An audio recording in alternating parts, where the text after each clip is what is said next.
memory, a fragment of pure life, preserved in its purity, which we can only know when it is so preserved, because in the moment when we live it, it is not present to our memory, but surrounded by sensations which suppress it.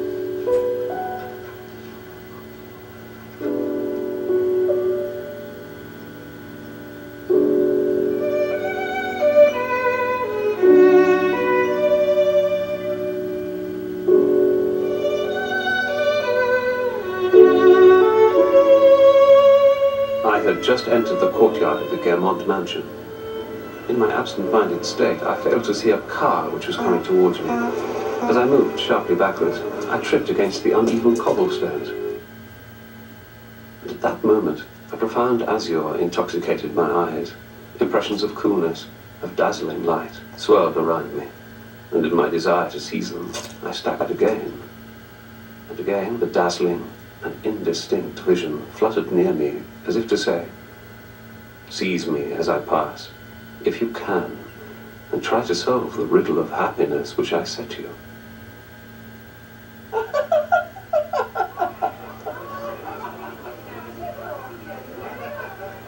It is sometimes just at the moment when we think that everything is lost, that the intimation arrives which may save us. One has knocked at all the doors which lead nowhere, and then one stumbles, without knowing it, on the only door through which one can enter, which one might have sought in vain for 100 years. And it opens of its own accord.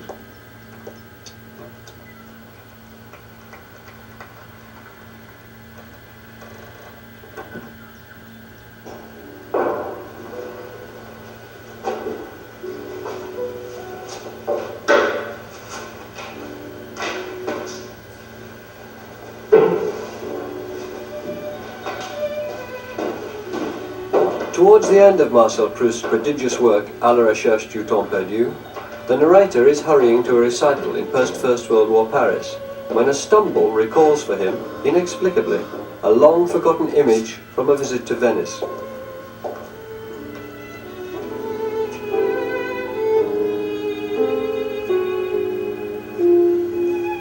This trivial experience is a turning point in his life, which leads to a series of reflections on life, death, time and art. Above all, he realizes the crucial importance of memory in human life and perception.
At that moment, a second intimation came to reinforce the one which had been given to me by the two uneven cobblestones, and to exhort me to persevere in my task. Trying unsuccessfully not to make a noise, I chanced to knock a spoon against a cup, and again that same species of happiness which had come to me from the uneven cobblestones poured into me.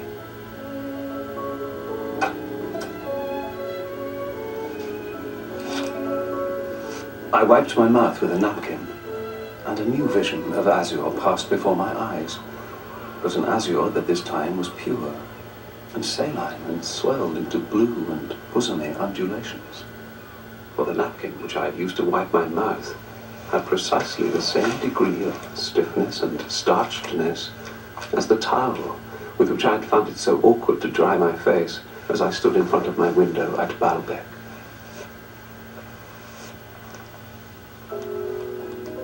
And this napkin, now, in the library of the Prince de Guermont's house, unfolded for me, concealed within its smooth surfaces and its folds, the plumage of an ocean green and blue, like the tail of a peacock.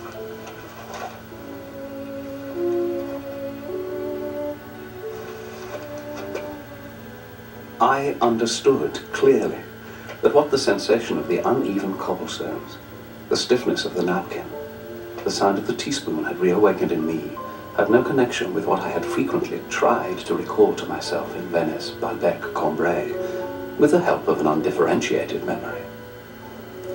The truth surely was that the being within me which had enjoyed these impressions had enjoyed them because they had in them something that was common to a day long past and to the present.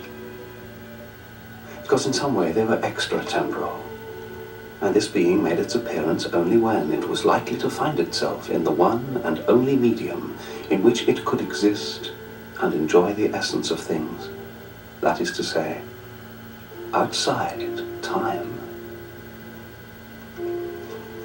And only this being had the power to perform that task, which had always defeated the efforts of my memory and my intellect, the power to make me rediscover days that were long past, the time that was lost. Open sesame.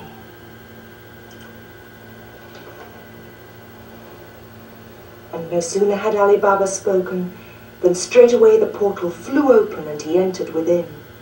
A la recherche du temps perdu was originally translated into English by C.K. Scott Moncrief as Remembrance of Things Past, but it could more literally be translated In Search of Lost Time. It's the story of a man looking for a muse and searching for a way to communicate the relationship between the abstract notion of time we all share and the concrete way in which time is perceived by each individual person. Some piled upon the ground. Instead of a conventional narrative, it uses a collection of memories to create a new form of fictional autobiography, releasing the novelist from his traditional role by using an invented character to look back at a life similar to Proust's own. Magical words. Proust's narrator's early memories are of his family holidays at Cambrai. The robbers came in, and last of all, their chief. Albeit he was affrighted beyond measure of affright. Jean, what are you doing with the boy up there? Dinner's about to be served. Can I just tuck him into bed and give him a good night kiss, dear? Good Lord, he doesn't need all that at his age. Monsieur Swan's arrived already and it looks very impolite. So come down at once.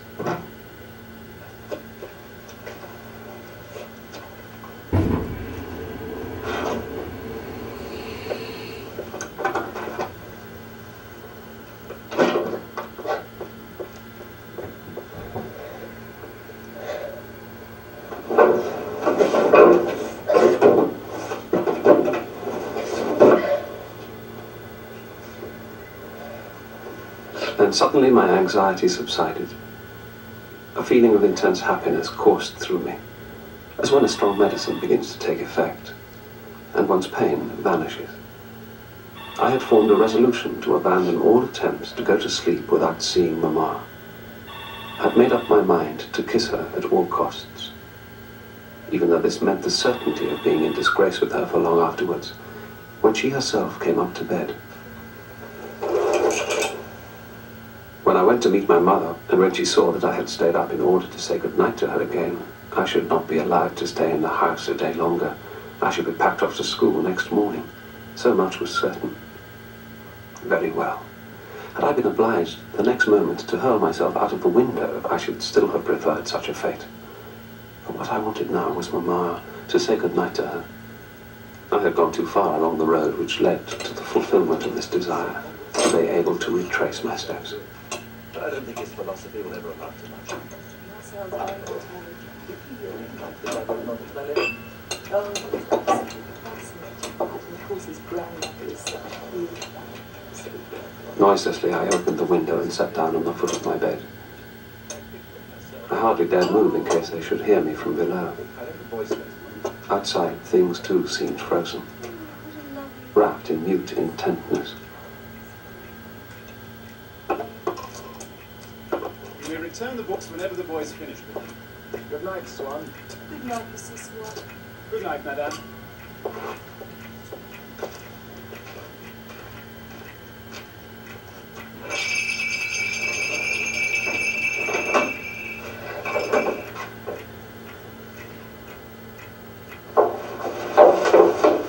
Presently I heard my mother coming upstairs. My heart was beating so violently that I could hardly move, but at least it was throbbing no longer with anxiety, but with terror and joy. Mama, please come and kiss me goodnight. Off you go at once. Do you want your father to see you waiting there like an idiot? Please come and say goodnight to me. Please come. What's going on here? The boy's been waiting up all evening for me to kiss him goodnight. Go along with him then. He said just now that he didn't feel very sleepy, so stay in his room for a little. I don't need anything. But my dear, whether or not I feel sleepy is not the point. We mustn't let the boy get into the habit. There's no question of getting into a habit. After all, we aren't jailers. You'll end by making him ill, and a lot of good that will do. Stay with him for the rest of the night. Anyhow, I'm off to bed. Good night.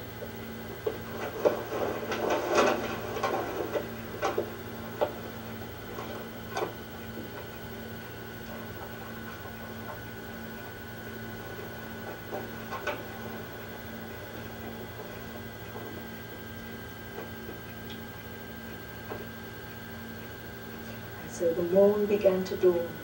Never again will such moments be possible for me. But of late I have been increasingly able to catch, if I listen attentively, the sound of the sobs which broke out only when I found myself alone with Mamma. In reality, their echo has never ceased. The mother's goodnight kiss at Combray is the most powerful memory of Marcel's young life.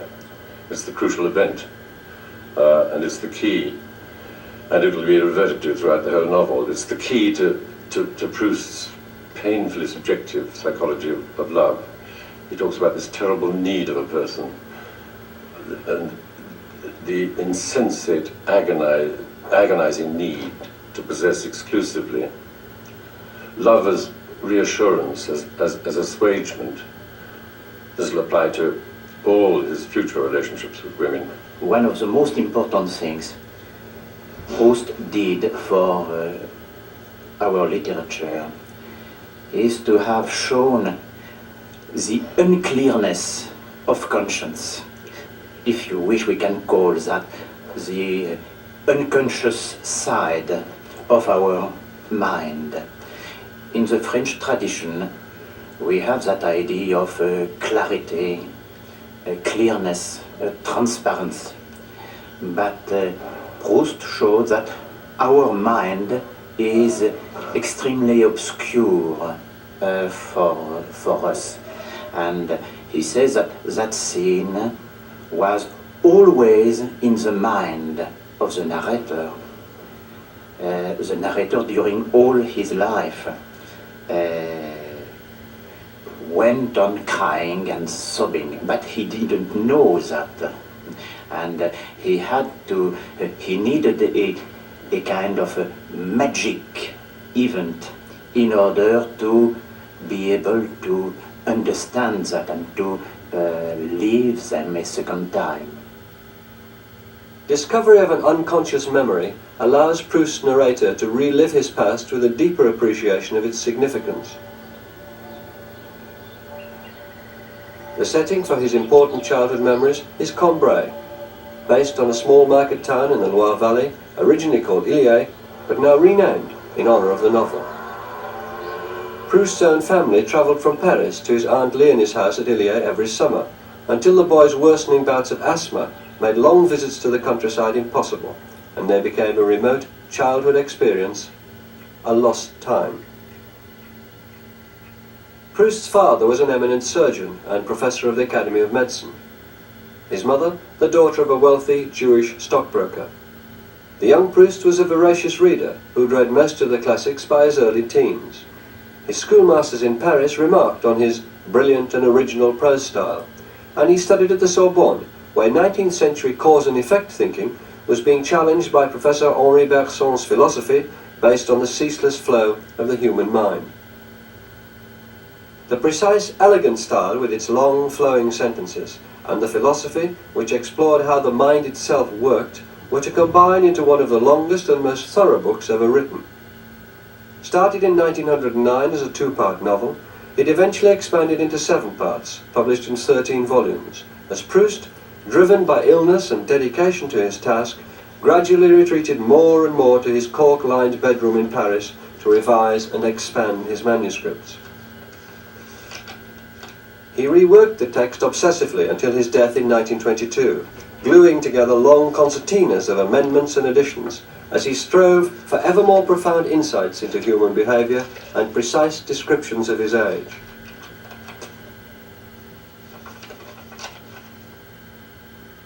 In his struggle for perfection, he often rewrote entire chapters as the printer's galleys were returned to him for final checking.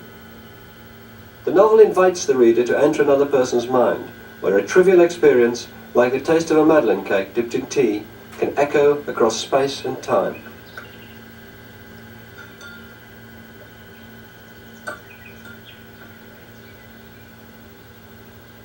Although Remembrance of Things Past is a fictional autobiography, its narrator shares many points of similarity with the young Proust. Similar parents, similar holiday and townhouses, similar illnesses, and a similar love of literature. Though for most of the book he's nameless, Proust jokes that the reader may call him Marcel if he wishes.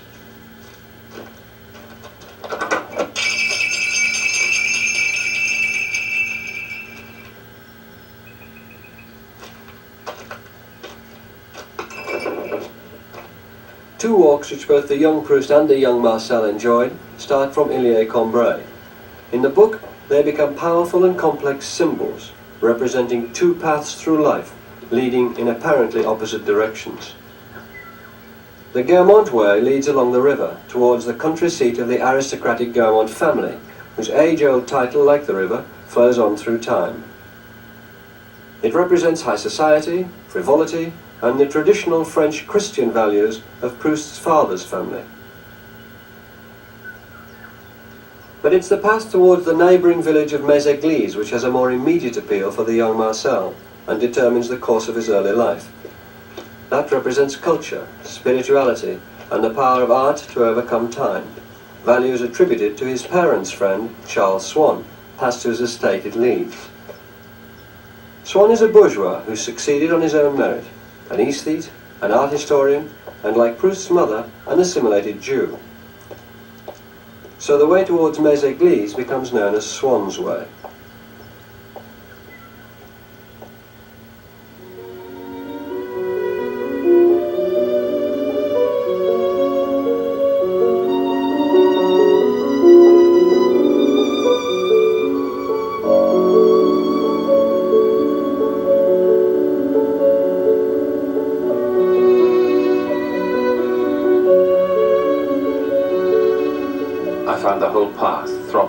Fragrance of hawthorn blossom.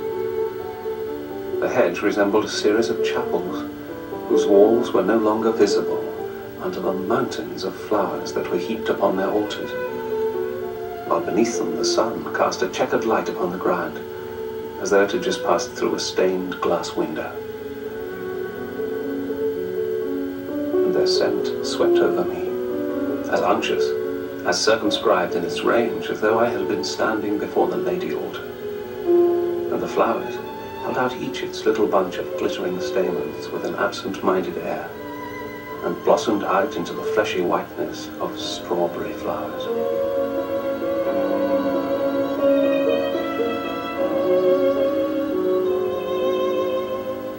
But it was in vain that I lingered beside the hawthorns, breathing in their invisible and unchanging odour, trying to fix it in my mind, which didn't know what to do with it, losing it, recapturing it, absorbing myself in the rhythm which disposed the flowers here and there with a youthful light-heartedness, and at intervals as unexpected as certain intervals in music. They went on, offering me the same charm in inexhaustible profusion, but without letting me delve any more deeply. Like those melodies which one can play 100 times in succession without coming any nearer to their secret. I turned away from them for a moment, so as to be able to come back to them afresh. And when I returned to the hawthorns, I stood before them as one stands before those masterpieces which one imagines one would be better able to take in when one has looked away for a moment at something else. but in vain did I make a screen with my hands, the better to concentrate upon the flowers. The feeling they aroused in me remained obscure and vague, struggling and failing to free itself, to float across and become one with them. They themselves offered me no enlightenment, but I could not call upon any other flowers to satisfy this mysterious longing.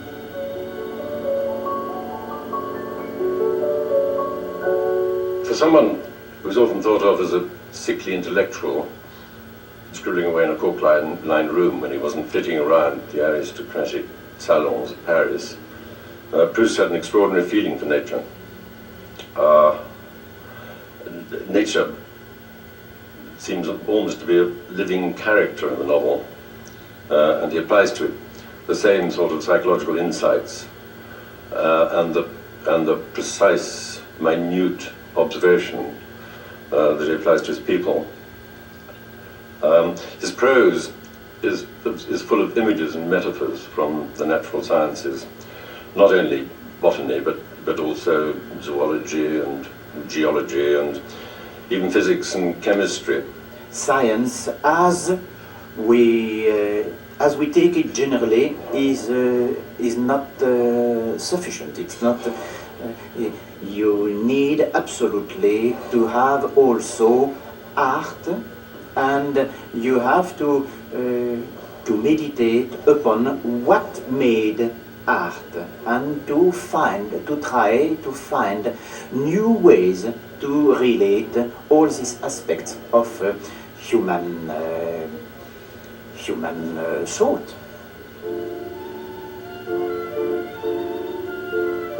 It's these avenues of thought that open up for Marcel on Swann's Way. The art lover, Swann, has persuaded his rich friends to adorn their houses with beautiful contemporary paintings.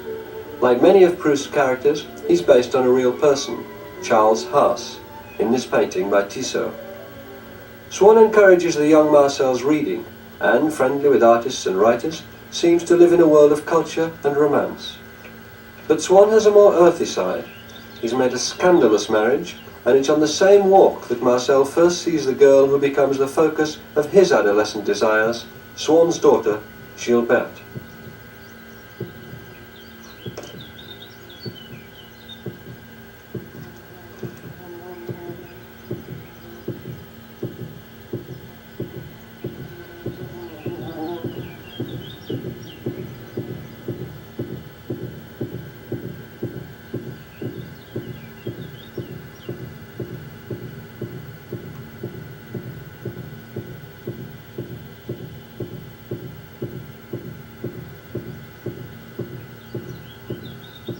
Gilberte, come along! What are you doing? Marcel takes Gilberte's gesture for a sign of rejection, a misunderstanding typical of his early relations with women. Though they later become friends and play together in the Champs-Élysées in Paris, his ardour deters her and causes his first heartbreak.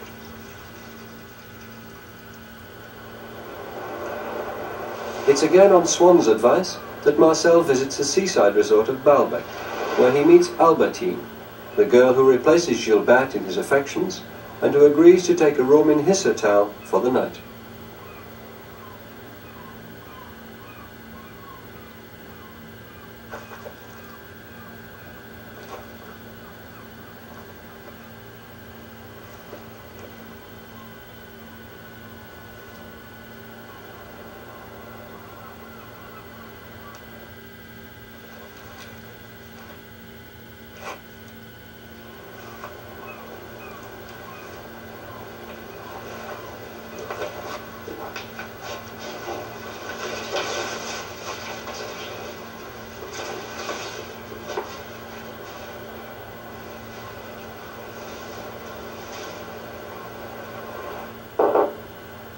Marcel, come in.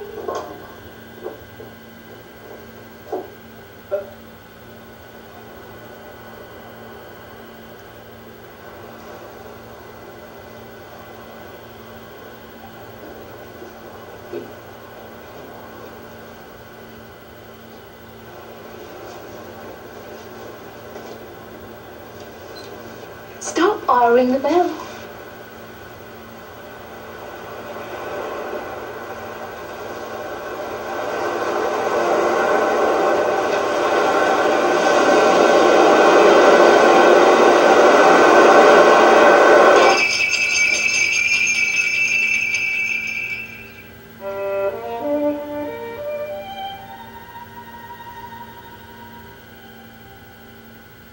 fragments of existence, withdrawn from time.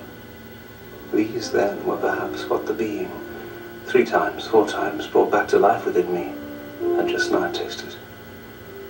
But the contemplation, though it was of eternity, had been fugitive. And yet, I was vaguely aware that the pleasure which this contemplation had, at rare intervals, given me in my life, was the only genuine and fruitful pleasure I had known.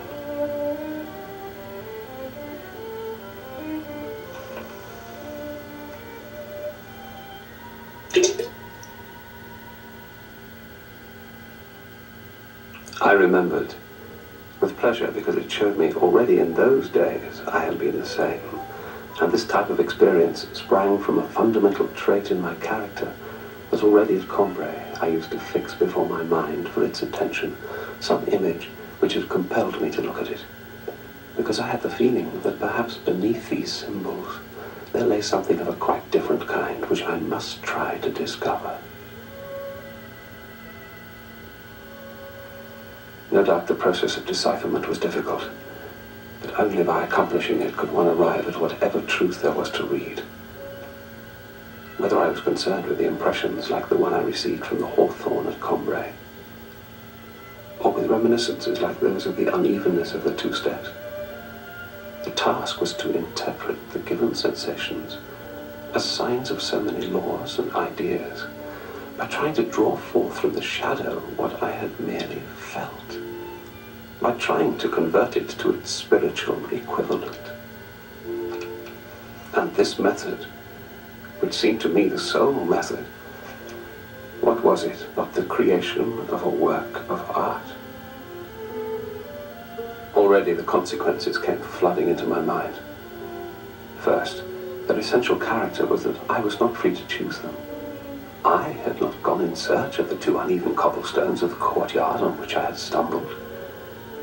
And here too was proof of the trueness of the whole picture, formed out of those impressions with those unerring proportions of light and shade, emphasis and omission, memory and forgetfulness, to which conscious recollection and conscious observation will never know how to attain.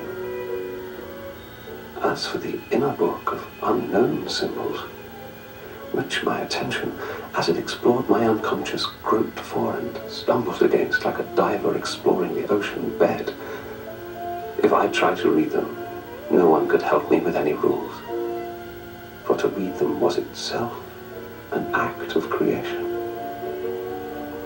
The English title of the book, Remembrance of Things Past, is rather misleading, because it suggests a conscious, voluntary summoning up of the past, whereas Proust insists all the time that it's unconscious, involuntary memory. That's the open sesame to the past and to the conquest of time. The unconscious is ubiquitous in the novel. He talks about the curiously alive and creative sleep of the unconscious. But this isn't the only way in which he reminds us of Freud. It's absolutely extraordinary, considering that he didn't read Freud, to the extent to which his psychological insights seem to parallel Freud's. The preoccupation about unconscious, the obscurity of man's mind for himself, was quite general at the end of the 19th century, not only in Vienna, but in Paris also. Many psychologists and writers were trying to explore these dark sides of mind, and Proust has made it in a quite original way. When we compare today Proust and Freud, we can see that each one explains very much the other. But for me, Proust is as important in understanding really Freud than Freud to understand Proust.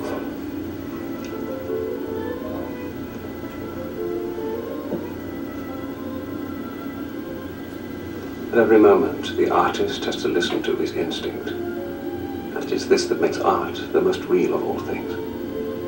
The impression is for the writer what experiment is for the scientist. With the difference that in the scientist, the work of intelligence precedes the experiment. And in the writer, it comes after the impression. What we have not had to decipher, to elucidate by our own efforts. What was clear before we looked at it is not ours. From ourselves comes only that which we drag forth from the obscurity which lies within us. That which to others is unknown.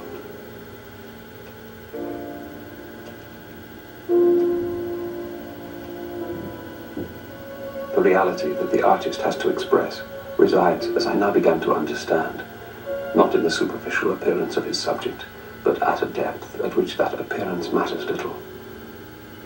This truth had been symbolized for me by that clink of spoon against a cup, that starched stiffness of a napkin, which had been of more value to me for my spiritual renewal than innumerable compensations of a humanitarian or metaphysical kind.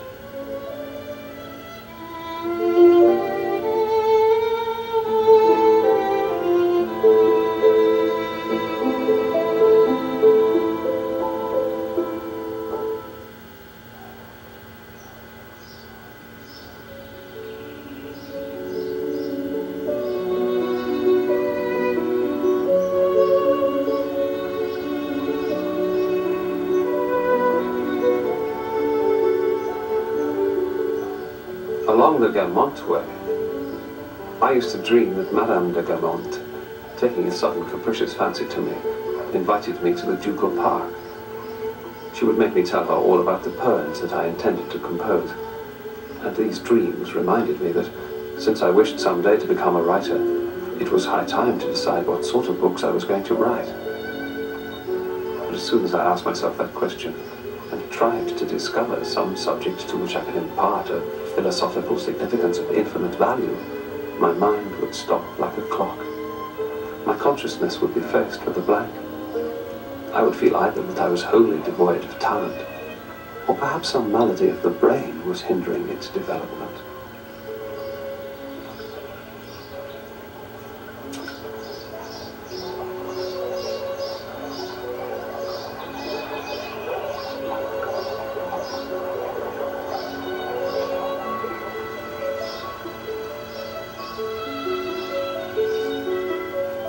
Is it because we relive our past years, not in their continuous sequence, day by day, but in a morning or afternoon suffused with the shade of some isolated and enclosed setting, immovable, arrested, lost, remote from all the rest, and thus the changes gradually wrought not only in the world outside, but in our dreams and our evolving character are eliminated, that if we relive another memory, taken from a different year, we find between the two, thanks to vast stretches of oblivion, the distance that there would be between two separate universes, whose substance is not the same.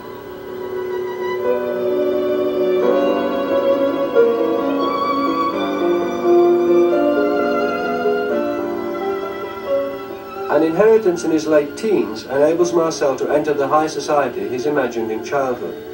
His introduction is helped by the friendship he makes with the young aristocrat, Robert Saint-Louis.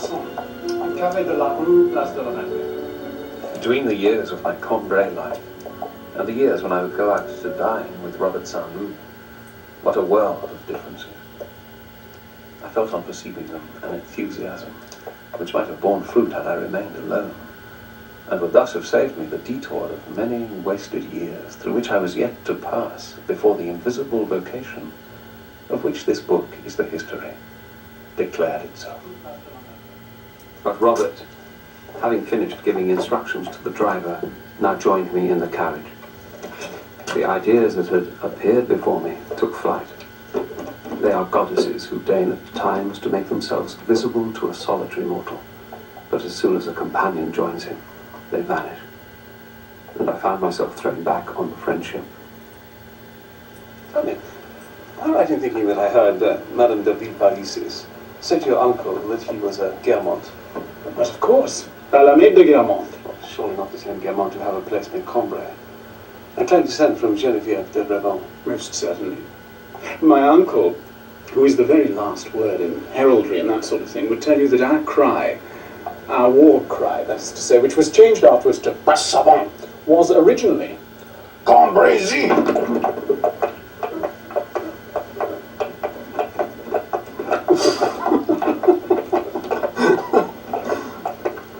It's his brother who has the place now. Last Saint-Loup could have spoken to me indefinitely about his family without helping me to get to the bottom of the pleasure I had derived from the fact that suddenly, set free from a homely bourgeois prison that had been spirited away as in a fairy tale, I was embarking on a Guermantes way.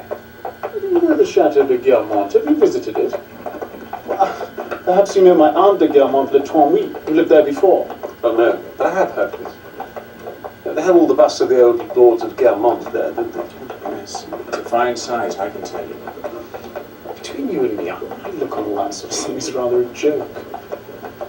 But enough talk of pedigrees. Tell me what you thought of the new Bergot novel. Oh, well, it's all about a small patch of yellow, isn't it? And a mere view of Delft.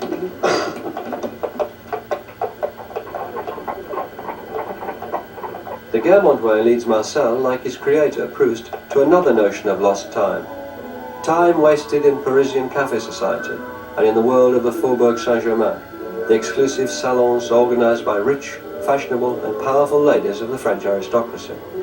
These salons encouraged a brilliant group of artists who were drawn to Paris around the turn of the century. Renoir was at the peak of his career, as was Monet, painting water lilies at nearby Giverny. Rodin was working in Paris, and the city was a magnet for younger artists such as Picasso, for composers like Debussy, Ravel and Satie, and writers like Zola, Apollinaire and André Gide, who founded the Nouvelle Revue Française, an influential literary magazine and publishing house, which was later to publish Proust's work.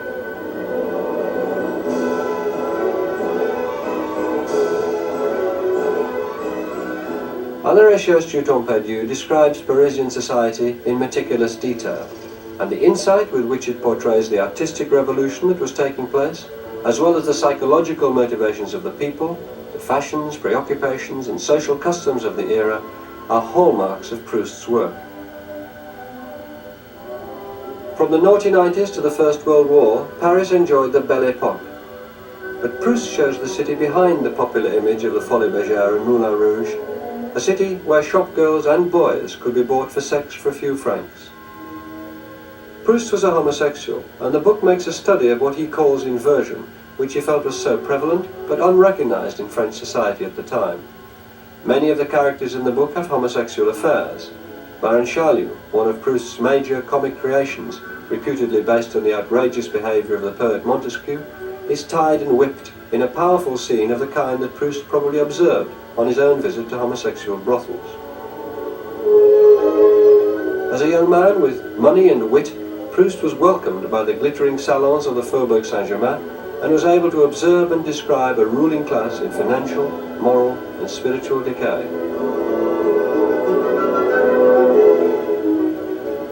The war of 1914 will give a big blow to that society.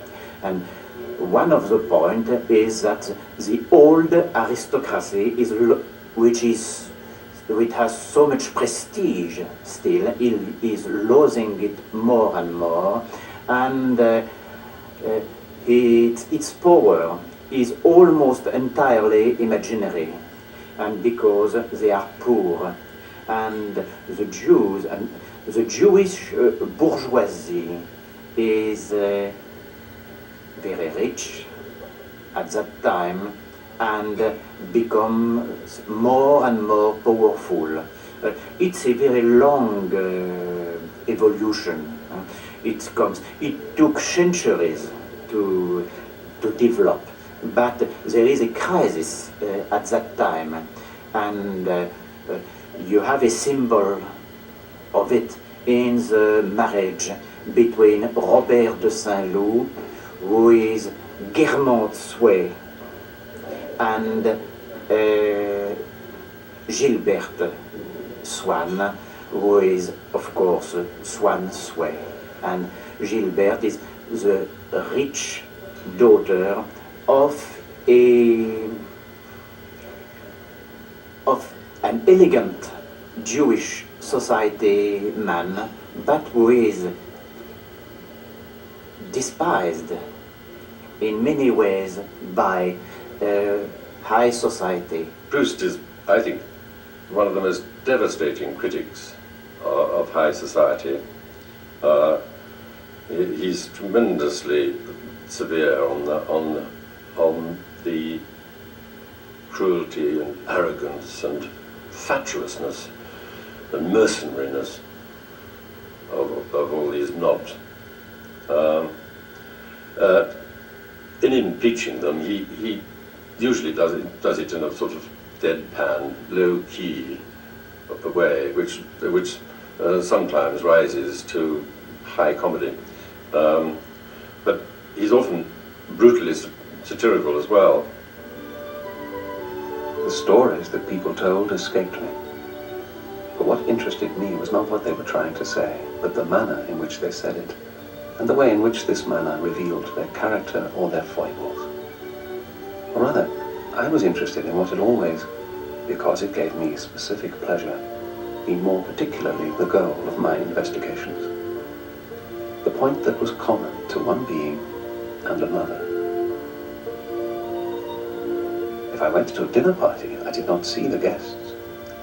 When I thought I was looking at them, I was in fact examining them with X-rays. And the result was that when all the observations I had succeeded in making were linked together, the pattern of lines I had traced took the form of a collection of psychological laws in which the actual purport of people's remarks occupied but a very small space. But did this take away all merit from my portraits, which in fact I did not intend as such? If in the realm of painting, one portrait makes manifest certain truths concerning volume, light, movement, does that mean that it is necessarily inferior to another completely different portrait of the same person, in which 1,000 details omitted in the first are minutely transcribed? From which second portrait one would conclude that the model was ravishingly beautiful, while from the first one would have thought him or her ugly. A fact which may be of documentary, even historical importance, but is not necessarily an artistic truth.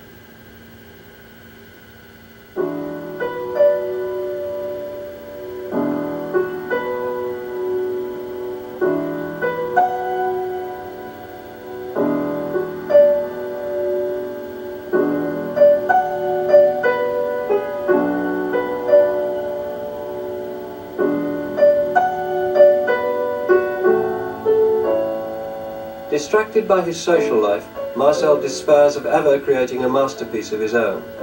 Albertine comes to live with him in his Paris flat, where they embark on a relationship of ambiguous sexuality.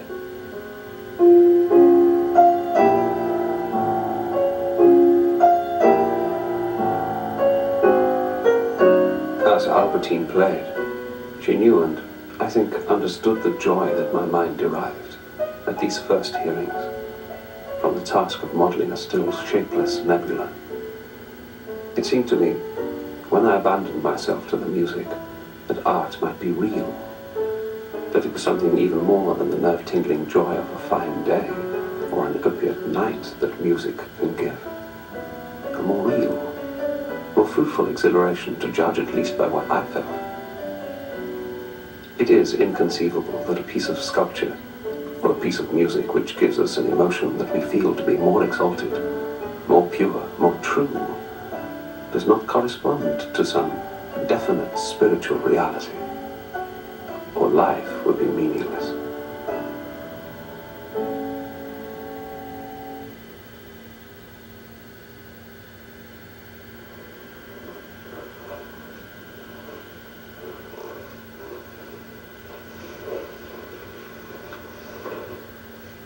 But did not my room contain a work of art more precious than all these?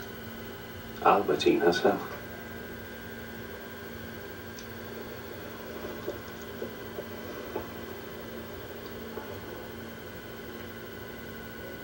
But no.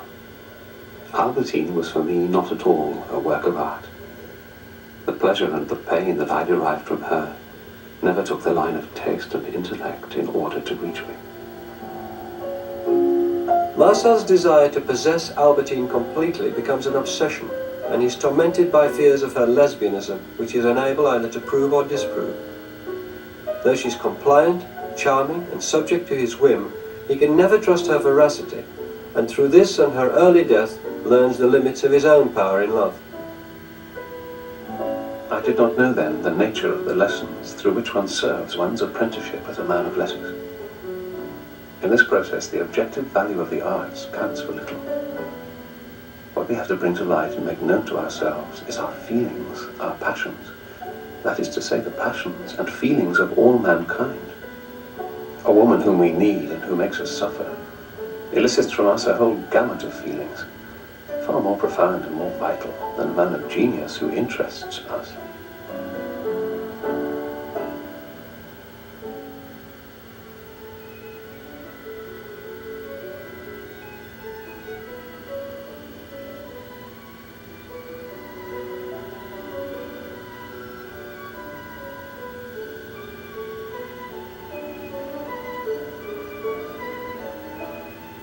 The task before me would not end until I had achieved what I had so ardently desired in my walks on the Guermantes Way, and thought to be impossible.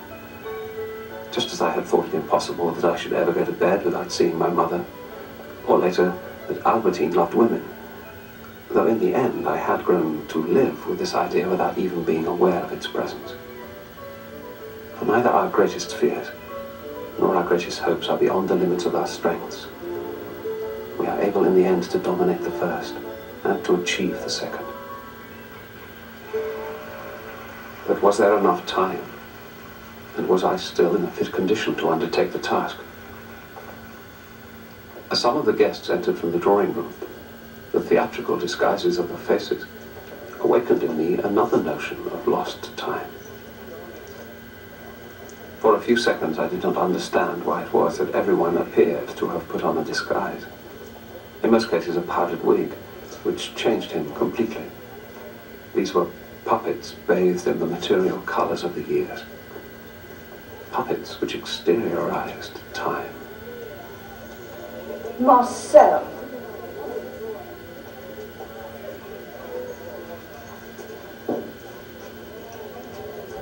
How are you?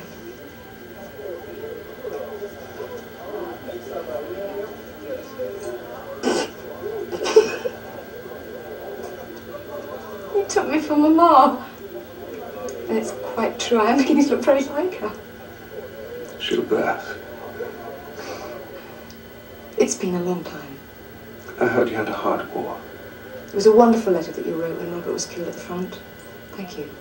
For me, it was the saddest moment of the war. Should we go and dine by ourselves in a restaurant? Yes, if you don't find it compromising to dine alone with a young man. Or rather, an old man. But how did you come to be at a party of this size? To find you at a great slaughter of the innocents doesn't at all fit in with my picture of you.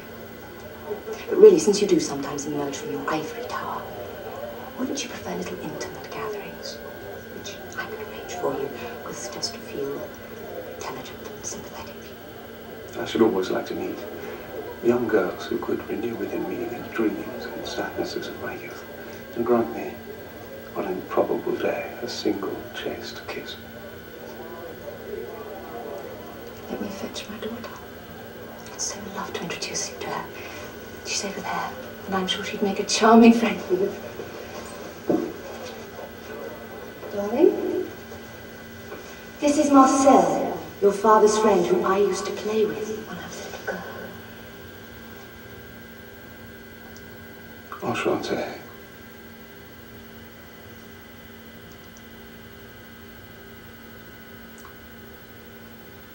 Time, color colorless and incomprehensible time, so that I was almost able to see it and touch it, had materialized itself in this girl, molding her into a masterpiece.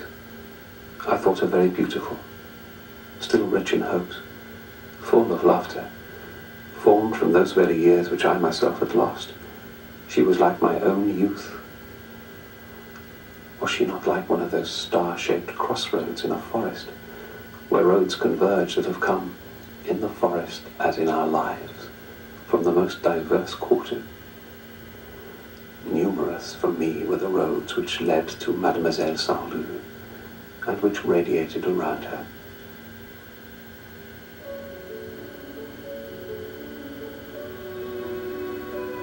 Firstly, the two great ways themselves, where on my many walks I had dreamed so many dreams. Both led to her, through her father, Robert Saint-Loup, the Guermantes way. Through Gilberte, her mother, the Méséglise way, which was also Swann's way. And then a new light, less dazzling, no doubt, than that other illumination, which had made me perceive that a work of art was the sole means of rediscovering lost time, shone suddenly within me. And I understood that all the materials for a work of literature were simply my past life. I understood that they had come to me in frivolous pleasures, in indolence, in tenderness, in unhappiness, and that I had stored them up without divining the purpose for which they were destined, or even their continued existence, any more than a seed does, when it forms within itself a reserve of all the nutritious substances from which it will feed a plant. And when I thought of those who would read my book, it seemed to me that they would not be my readers, but the readers of their own selves. It would be my book, but with its help I would furnish them with the means of reading what lay inside themselves. For the writer's work is merely a kind of optical instrument, which he offers to the reader to enable him to discern what, without this book, he would perhaps never have perceived in himself. Yes, upon this task, the idea of time, which I had formed today, told me that it was time to set to work. It was high time. Certainly, À la recherche du temps perdu is a very impressive work, and all the literature after in French, but not only in French, in many countries, has been changed. It's a landmark, and we cannot go without it now. And what is the most important for me is the way he shows the reflection about art, inside art. It is it tells us what is the meaning of art. It explains to us why we read books, why we look at paintings, and why we listen to music. And it shows us that it is related. All these activities, which seem sometimes superficial or only leisure activities, are absolutely essential, and that they are related to our life and to our death. I think Proust is the most intelligent man who ever wrote a novel. It's an extraordinarily adult and sane intelligence.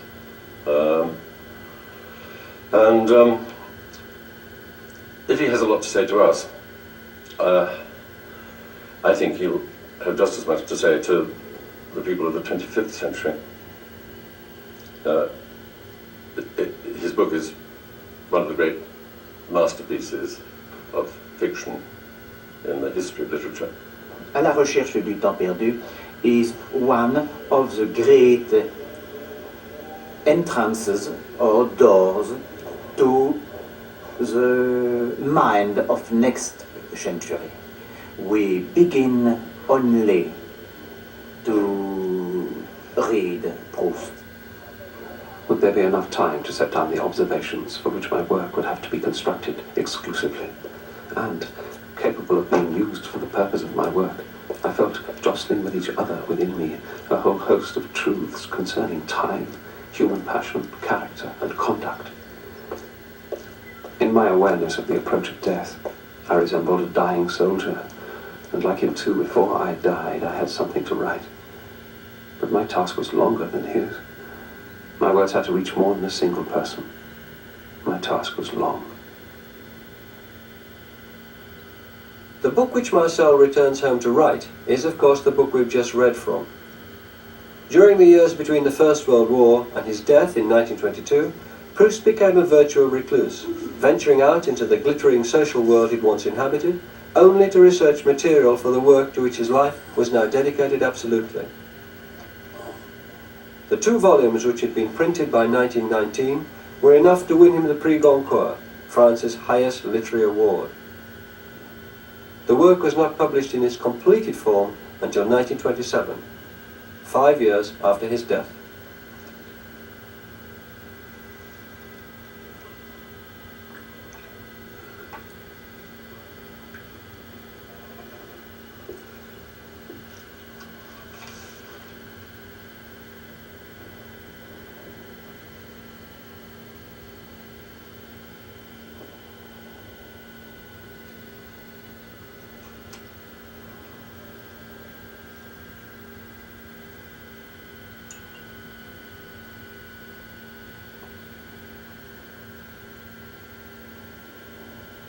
In all my desires, concentrated around a single dream, I might have recognized as their first cause an idea for which I would have laid down my life, and at the central point of which, as in my reveries during the afternoons when I used to read in the Combray garden, was the idea of perfection.